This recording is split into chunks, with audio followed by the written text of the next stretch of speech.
Metroid Prime Hunters for the Nintendo DS follows a similar line of story and gameplay to Nintendo GameCube Metroid Prime 1 and 2. Metroid Prime Hunters fits in between 1 and 2. Metroid Prime Hunters on the Nintendo DS is a first-person shooter which uses the touchscreen for you to move around, sort of like a mouse on a PC. Now the controls on this game in particular are superb. The amount of accuracy you can get from a touchscreen is very beneficial towards a first-person shooter. PC gamers will appreciate this amount of accuracy compared to console users. You can adjust the sensitivity of the touchscreen, so if you think you're going a bit too crazy with it, you can turn it down, or if you think it's not responsive enough, you can turn it up, which is a beneficial feature.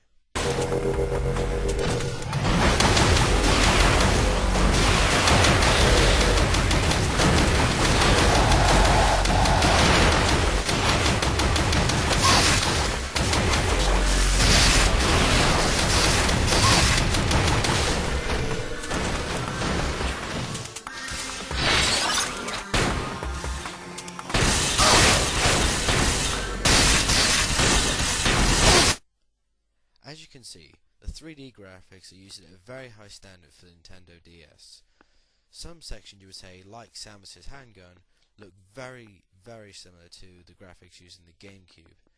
So, very impressive, I would say, for a console that gets considered as having graphics of a Nintendo 64 or a PlayStation 1. The multiplayer is the most essential reason to buy this game. The adventure mode is okay, but some would say compared to Metroid Prime 1 and 2 on the GameCube, the story is more basic and can be repetitive. However, online never gets dull and is never repetitive.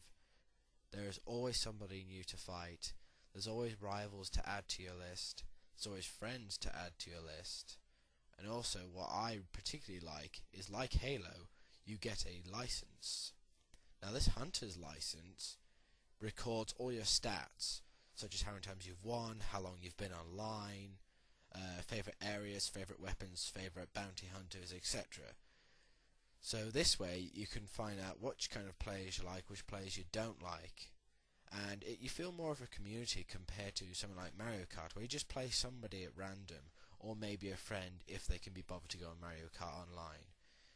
And I don't think the online community has been ruined compared to Mario Kart DS, where Snakers have taken over the community. Metroid Prime Hunters remains a simple first-person shooter, lots of different levels. Can't remember, I think it's about 15 different multiplayer levels online, and the fun can go on for hours. Overall, this is recommended for any Metroid fan, or anyone who wants a new online game.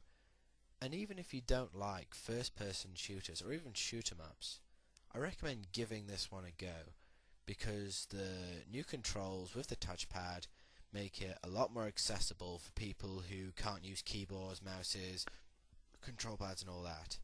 So, in my word, give it a shot.